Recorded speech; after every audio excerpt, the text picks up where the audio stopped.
কতজন নারী দরকার তোমার? সারা দিন রাত নাচ গান ছবি, এই উলঙ্গ দৃশ্য বন্ধু সুখ দেয় না। মদের আড্ডা জুয়ার আড্ডায় সুখ হয় না, সুখ হয় না ভাই আমার। কোনো হারামখোর সুখে নাই। একটা সুদখোর ঘুষখোর বাটপার এই ওজনে কম দেয়, ধোকাবাজি করে, প্রতারণা করে, হারাম রোজগার করে, একটা হারামখোর সুখে নাই।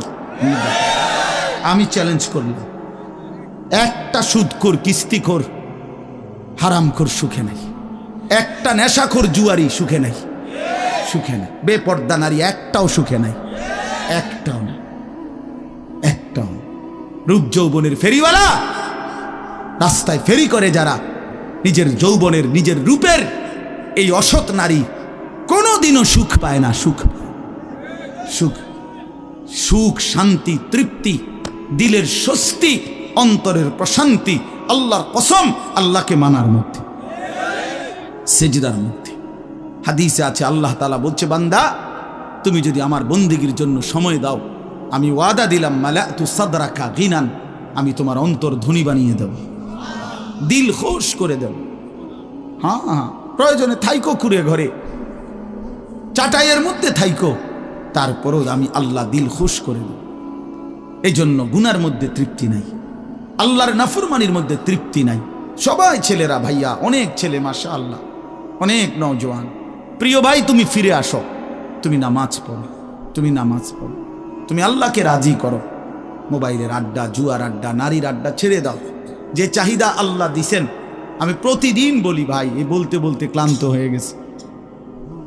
যে চাহিদা আল্লাহ দিছেন, সে চাহিদা পূরণের ব্যবস্থাও আল্লাহ রাখছেন। তৃষ্ণা যিনি দিছেন, পানি তিনিই দিছেন। যিনি ক্ষুধা খাবারের চাহিদা দিয়েছেন, তিনি হালাল খাবারের ব্যবস্থাও রাখছেন। ঠিক লজ্জাস্থানের যে চাহিদা, এটা আল্লাহ তাআলাই দিয়েছেন, সেটা পূরণের জন্য হালাল স্ত্রী আল্লাহই ব্যবস্থা রাখছেন। তুমি ওয়েট করো, অপেক্ষা, কুত্তার মতো হইও না। সারাদিন বেডি নারী ছবি, না, এ তো জানোয়ারের স্বভাব। মাথালুহু কামাথালিল কালব ইন তাহমিল আলাইহি ইয়ালহাস আও তাতরুকহু ইয়ালহাস।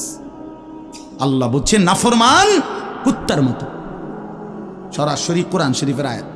রাগ করার সিস্টেম, রাগ করে যাবেন কার লগে রাগ করবেন? হ্যাঁ, হুজুর এত বড় কথা না, হুজুর এত বড় কথা কইছে না, আল্লাহ বলছে। সহ্য হয়নি আমনে? কার লগে রাগ করবেন আপনি? আল্লাহ বলছে ফামাসালুহু কামাসালিল কালব, নাফরমান কুত্তার মতো। কালব অর্থ কি? কুকুর। ইন তাহমিল আলাইহি ইয়ালহাস আও তাতরুকহু ইয়ালহাস, মানে কি? আল্লাহ বলছে তার উপরে যদি বোঝা চাপায় দেয়, তাইলেও সে জিহ্বা বাইর করে দেয়, আর যদি বোঝা সরায় নেয়, তারপরও জিহ্বা বাইর করে দেয়। লুভিয়ে থাকে, জিহ্বা বাইর করে থাকে। তার মানে তার তামাম দুনিয়া দিলেও সে আরো দুনিয়া চায়, আবার না দিলেও এই আফসুসে করে। তো তৃপ্তি হলো কই? তৃপ্তি হলো কই? দুনিয়া তৃপ্ত করে না, দুনিয়ায় তৃপ্তি মিলে না বন্ধু। এটা তৃপ্তের জায়গা নয়, এটা তৃপ্ত হওয়ার জায়গা নয় বন্ধু। আল্লাহ তাআলা কোরআনে ওয়াদা দিছে, বান্দা জান্নাতে আইসো, তোমার আমি তৃপ্ত করে দেব, সুখে ভরে দেব। মা তাশতাহি আনফুসুকুম, যা দিল চাইবে বান্দা আমি সব দেব। তোমার চাওয়া শেষ হইলে ওয়ালাদাইনা মাজিদ, আমার কাছে আরো অগণিত আছে কোটি কোটি নিয়ামত, যেগুলো তুমি নামও জানো না, চিনো না বান্দা। তুমি চাও নাই, আমি আল্লাহ নিজের থেকে আরো কোটি কোটি দেব। তুমি আইসো বান্দা, তুমি জান্নাতে আসো, তুমি সবর করো, অপেক্ষা করো। আল্লাহ আমাকেও বুঝার তৌফিক দান করে, সবাইকে বুঝার তৌফিক দান করে। আপনাদের এই মাহফিল, আমি শুরু থেকেই বললাম, কষ্টের আয়োজন। কষ্ট করে ভাবেন, নিজের ফিকির করেন, নিজের ভালো, নিজের কল্যাণ ভাবতে শিখেন। আমি যে আয়াতগুলো পড়ছি, এবার তর্জমা শুনেন, তাইলে আমার কথা শেষ। আয়াতগুলো মূল বক্তব্য হইল, আল্লাহ তাআলা বলছেন এই পৃথিবী একদিন শেষ হবে, হাসরের মাঠ কায়েম হবে, মানুষগুলোর দুইটা অবস্থা হবে, কিছু আমার প্রিয় বান্দা হবে, কিছু নাফরমান বান্দা হবে।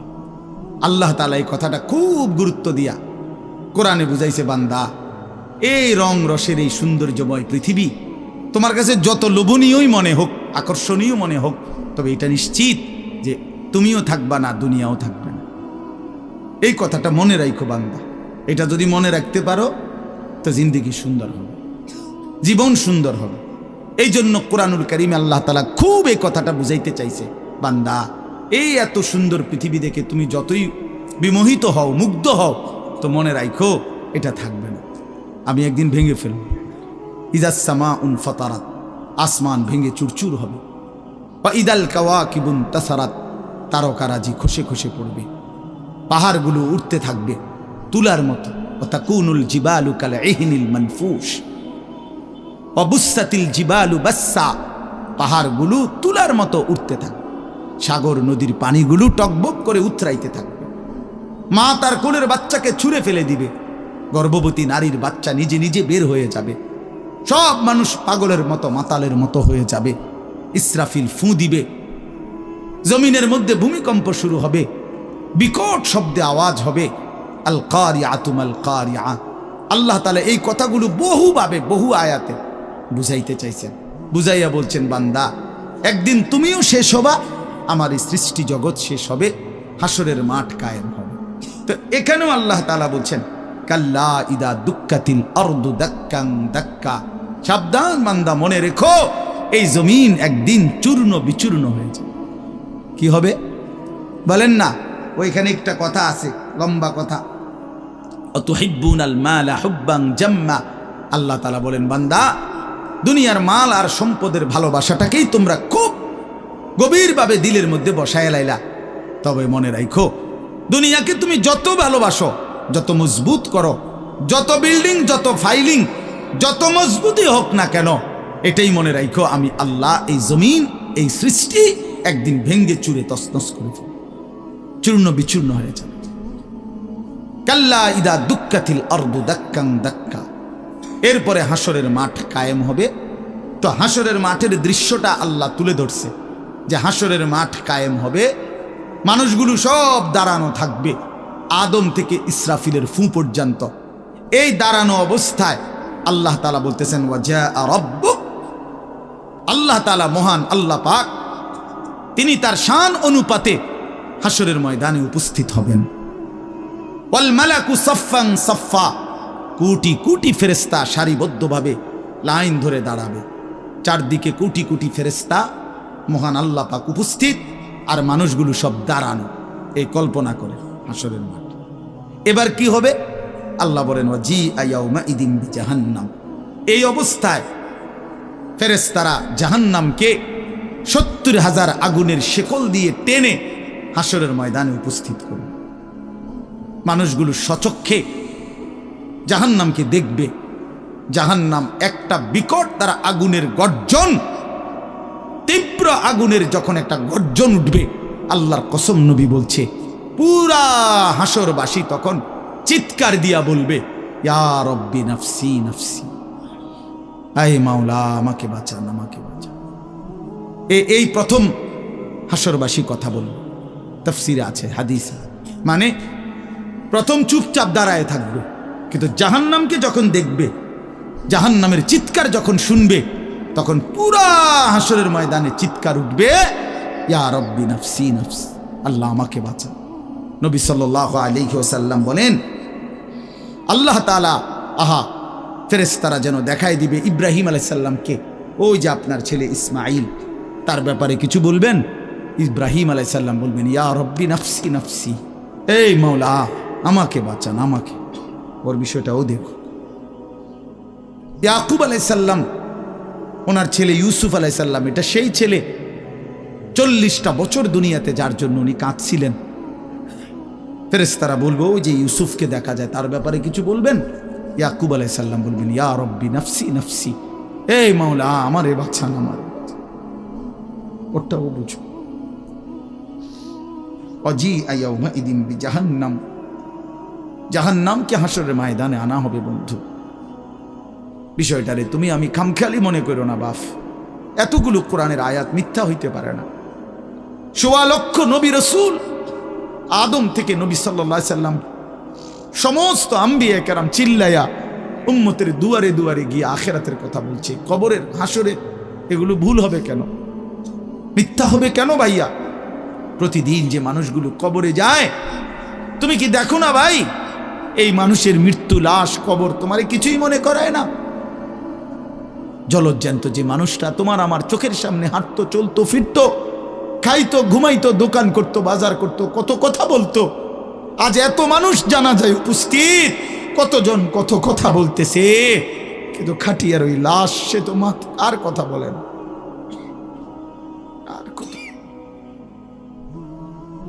আর কথা বলে না।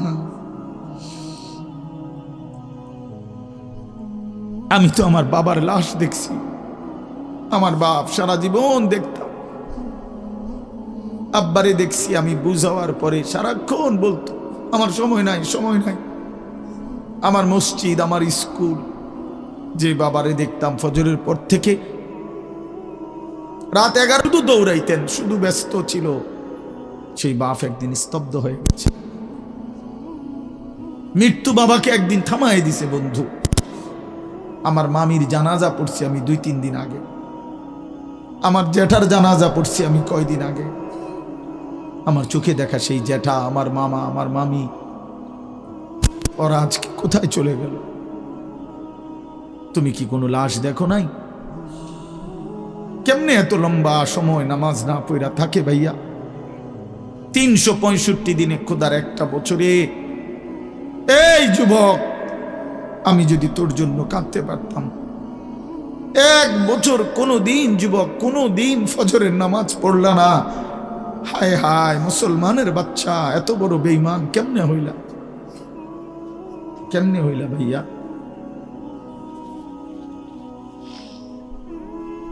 এ কেমন জিন্দিগি ভাই? কোনো দিন নামাজ পড়বা না? একজন মুসলমান 30 বছর মিথ্যা বলে? হোসেন ভাই, একজন মুসলমান 30 বছর সুদ খায়? ওফো, এটা কেমন ভাইয়া? ইনসাফের সাথে বলে, ইনসাফের সাথে বলে। হা ওয়াজিআ ইয়াওমাইদিন বিজাহান্নাম ইয়াওমাইদিন ইয়াতাযাক্কারুল ইনসানু ওয়া আন্না লাহুদ যিকরা।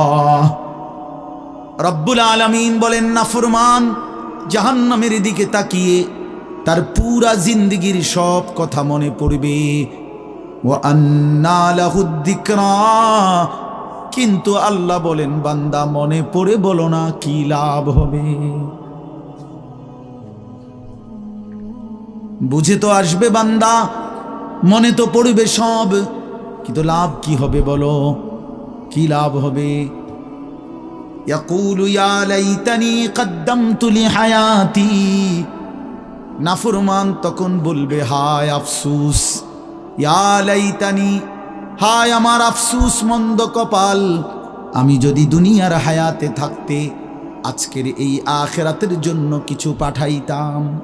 সময় তো ছিল, সুযোগ তো ছিল, হায়াত তো আমার মাওলা দিছিল, রাত দিন তো দিয়েছিল, সুস্থতাও দিয়েছে, জীবন দিয়েছে, যৌবন দিয়েছে, আল্লাহ তো আমারে সব দিছিল, আমি কি করলাম? ইয়া লাইতানি লাম উশরিক বিরাব্বি আহাদা, আল্লাহ বলে, নাফরমান বলবে, হায় আফসুস, যদি আল্লাহর সাথে শরীক না করতাম। ইয়া লাইতানি কুনতু তুরাবা, নাফরমান বলবে, হায় আফসুস, আজ যদি মাটি হয়ে যেতাম, আজ যদি মাটি হয়ে যেতাম। ইয়া লাইতানি ইত্তাখাযতু মা'আর রাসূল সাবিলা, নাফরমান বলবে, হায় আফসুস, যদি রাসূলের পথ ধরতাম। ইয়া লাইতানি লাম আত্তাখিজ ফুলানান খলিলা, হায় আফসুস, যদি অসৎ লোককে বন্ধু না বানাইতাম, চরিত্রহীনকে যদি বন্ধু না বানাইতাম, আজকে তো আমিও বেঁচে যেতাম। ইয়া লাইতানি কুনতু মা'আহুম ফাআফুযা ফাওজান আযীমা, হায় আফসুস, যদি নেককারদের সঙ্গী হতাম, তাহলে তো আজকে আমিও সফল হতাম। চলেন বন্ধু, শেষ কথা, ফায়াউমা ইদিল্লা ইউআযযিবু আযাবাহু আহাদ ওয়ালা ইউথিকু ওয়াথাকাহু আহাদ। আল্লাহ বলে, বান্দা, সেদিন আমি আল্লাহর পক্ষ থেকে তুমি নাফরমানকে যেই আযাব দেওয়া হবে বান্দা বিশ্বাস করো এমন আযাব তোমারে আর কেউ কোনোদিন দেয় নাই। এমন ফিডা তুমি আর খাও নাই, এমন বেইজ্জতি আর কোনোদিন হও নাই বান্দা। এমন শাস্তি আমি আল্লাহর পক্ষ থেকে দেওয়া হবে। ওয়ালা ইউসিকু ওয়াসাকাহু আহাদ, আল্লাহ বলে নাফরমান আমার ফেরেশতা তোরে যেই বাঁধাটা বাঁধবে এমন শক্ত বাঁধা বান্দা তোরে আর কেউ কোনোদিন বাঁধে নাই। আল্লাহ আমাকেই মাফ করে দেন। ইয়া আইয়াতুহান নাফসুল মুতমাইন্নাহ, বিপরীত দিকে এবার আল্লাহ তাআলা ইমানদার নেককার বান্দাকে ডাক দিবে। মানে ওই যে এনেটা ফিডাফিডি চলতে আছে, নাফরমানরে টাঙ্গাইয়া ফিরতে আছে, বাঁধতে আছে, একটা মায়ের চলতে আছে, এই কারণে আবার আমার নেককার বান্দা নিয়ে আবার ঘাবড়াইয়া যায়। আমার আব্বারে দেখতাম এত রাগী মানুষ ছিল, আমগো বড় কোনো ভাইরে যদি আব্বা লাঠি নিত ফিডার লেগা, আমার মনে আছে ছোটবেলায় আমি দেখকেই কাইন্দে দিতাম, চিৎকার দিতাম। আব্বা কইতো না না তোর তো আব্বা কিছু কই না আব্বা। তো আল্লাহ তাআলা বলেন আমার ইমানদার বান্দা নিয়ে আবার ঘাবড়াইয়া যায়, তা আল্লাহ নিজেই ডাক দিবেন, ইয়া আইয়াতুহান নাফসুল মুতমাইন্না, হে আমার প্রিয় আত্মা, পবিত্র আত্মা, প্রশান্ত আত্মা, আমার ইমানদার বান্দা, ইরজিই ইলা রাব্বিক, কোনো ঘাবড়ায়ো না, তুমি তোমার মাওলা আমি রবের কাছে আসো, রাদিয়াতাম মারদিয়া, আমিও তোমার উপরে রাজি খুশি, তুমিও আমার উপরে খুশি। কোনো টেনশন করো না, ঘাবড়াইও না, ওইনে ফিডা চলবো, তুমি মারতো না, তুমি টেনশন করো না। ফাদখুলি ফি ইবাদি ওয়াদখুলি জান্নাতি, আল্লাহ বলবে আমার নেককার বান্দা, প্রিয় বান্দা, তোমার আমার আরো নেককার বান্দা এখানে আছে, ওদের সাথে গিয়া মিশো, একসাথে আমার জান্নাতে ঢোকো, আমার জান্নাত। এই শেষ কথাটা বলি, প্রিয় ভাই হযরত মাওলানা মুফতি ইয়াসিন আহমদ ফারুকি মাওলানা সাহেব অসুস্থ বললেন, শুনছি আমি, আল্লাহ তাআলা পুরাপুরি শিফায়ে কামেলা আজেলা দান করে। আমি নিজে কোমরের ব্যথা আছে 2 দিন, প্রচণ্ড ব্যথা, এরপরও আল্লাহর দয়ায় আসার সুযোগ হয়েছে। তো বলতেছিলাম ভাইয়া, এই শেষ কথাটা হইল, এখানে একটা কথা আছে, ওয়াদখুলি জান্নাতি, এই জান্নাতি, আল্লাহ বলবে বান্দা আমার জান্নাতে ঢোকো। তো তাফসীরের মধ্যে লিখছে ইমানদার বান্দা, নেককার বান্দা, তার সারা জিন্দেগির কষ্ট মেহনতের বিনিময়ে, আমলের বিনিময়ে হাসরের ময়দানে আল্লাহ যখন বলবে আমার জান্নাতে ঢোকো, আল্লাহর কসম ইমানদার বান্দা খুশিতে আনন্দে আত্মহারা হয়ে যাবে যে মালিক আমারে মালিকের জান্নাতে ঢুকতে দিছে। কালকে আমি এক জায়গায় মাহফিলে যাইতেছিলাম, তা আমার একজন ঘনিষ্ঠ বন্ধু কোম্পানিগঞ্জ বাজারের ব্যবসায়ী নুরুল আলম ভাই, ওরে আমি ফোন দিলাম, দোস্ত আপনি কই?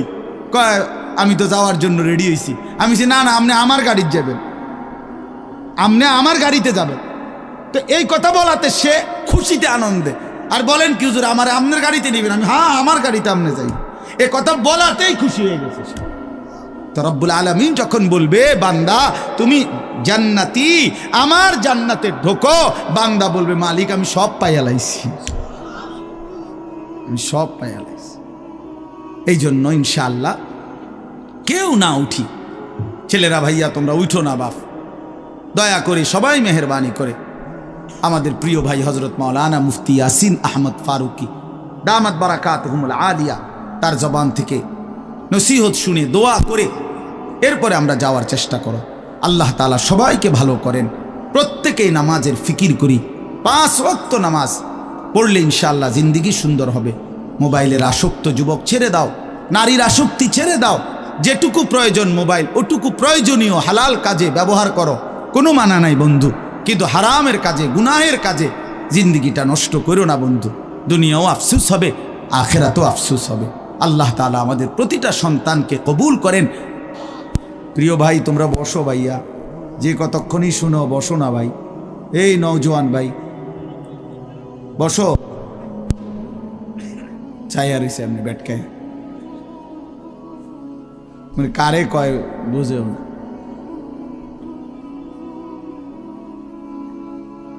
বসেন সবাই।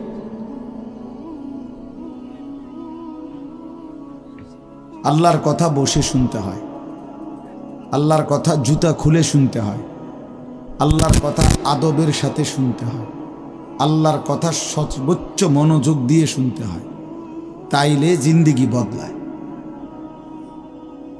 কোনো গাফেল আল্লাহর কোরআন থেকে লাভবান হইতে পারে না। গাফেল বঞ্চিত হয়, মানে যে খামখেয়ালি। এজন্য প্রিয় ভাই, এটা জরুরি বিষয়। একজনও বুট খাইও না, বুটও খাইবা আল্লাহর কথাও শুনবা, ফায়দা হবে না ভাই। বাদামও খাইবা আল্লাহর কথাও শুনবা, কোনো ফায়দা হবে না, নিজের ভিতরে কোনো অনুভূতি জাগবে না। প্রতিটা ওয়াজের মাকসাদ কিন্তু দিল জাগানো, দিল জাগানো, নিজের ভেতরটাকে, ঘুমন্ত বিবেকটাকে জাগিয়ে তোলা, এটাই মূল একটা মাকসাদ, অন্যতম মাকসাদ। প্রতিটা আয়োজনের পিছনে অনেক কষ্ট আছে। এই মাহফিল, এই প্যান্ডেল, এই স্টেজ, পোস্টার, হ্যান্ডবিল, ওলামায়ে কেরামকে দাওয়াত দেওয়া, যথোপযুক্তভাবে এদেরকে নিয়ে আসা, ঠিক মতো গুছগাছ করা, অনেক কাজ। আগামী শনিবার 14 তারিখ আমার মাদ্রাসায় বার্ষিক মাহফিল। তো আজকে প্রায় 14-15 দিন ধরে মাদ্রাসার বড় ছাত্ররা, ওস্তাদরা সারা দিন রাত কাজ করতেছে, সারা দিন, এখনো কোনো শেষ হয়নি। আজকে বুধবার শেষ, কালকে বৃহস্পতি, শুক্র, শনিবারে মাহফিল। তো বাস্তবতা হলো আসলে অনেক কাজ, অনেক কিছুই করতে হয় একটা মাহফিলের জন্য। তো এই সবটা আয়োজন ভাইয়া 10 টাকা, 5 টাকা, কারো কাছ থেকে 100 টাকা, এরকম কষ্ট করেই একটা মাহফিলের ফান্ড একসাথ করা হয়। কেউ তো আর একসাথে দিয়ে দিছে না বলে যে যাও আমি সব দিয়ে দিলাম।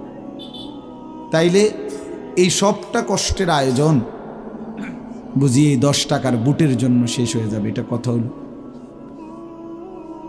30 টাকার চটপটি, 20 টাকার বাদাম, এইটুকু খাইতে খাইতে সময়টা আমরা শেষ করে দিলাম। এটা ভাইয়া ইনসাফ হইতে পারে না।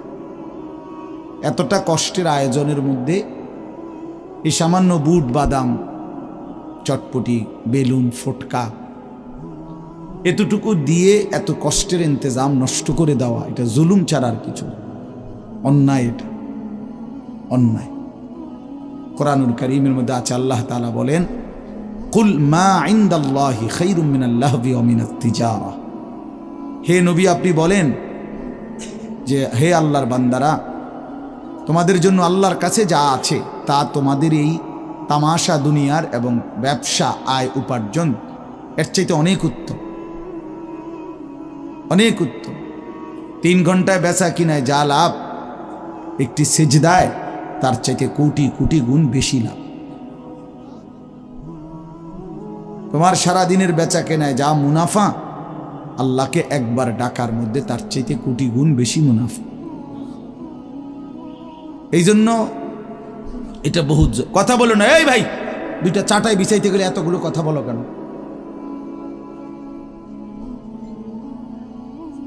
একদম কথা বলবো না মিয়া। ভাই, তোমরা যদি বসতে রাজি না হও তো বাইরে চলে যাও। হ্যাঁ, যাও, বাইরে যাও।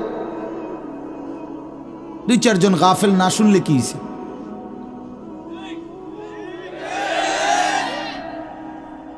ভিতরে বসতে হবে, সাফ কথা।